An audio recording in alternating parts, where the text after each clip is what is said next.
Can you believe it's almost February? February is Black History Month, and throughout the month we'll honor the incredible achievements of African Americans in our nation's history. We'll share articles written by our educators, host book talks on Twitter celebrating our community's rich cultural diversity, and enjoy lessons and programs on campuses throughout Klein ISD, highlighting the many contributions and sacrifices made for all.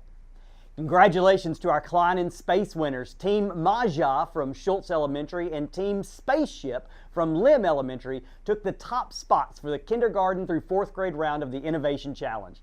Their mission was to decide what they would take to Mars so they could successfully build a community when they arrive. Teams Maja and Spaceship will present their designs to our Board of Trustees and get to continue their learning at Space Center Houston. Congratulations to all of our Klein in Space teams on a job well done. February also means it's time for spring open houses for many of our campuses. Many of you attended open houses at your child's campus last fall, but it's just as important to attend in the spring because it's a chance for our students to show off the wonderful work they've been doing since the beginning of the year. Open house dates and times vary at our campuses throughout the district, so check the website on your screen for more information. That's Klein ISD in 90 seconds. See you next week.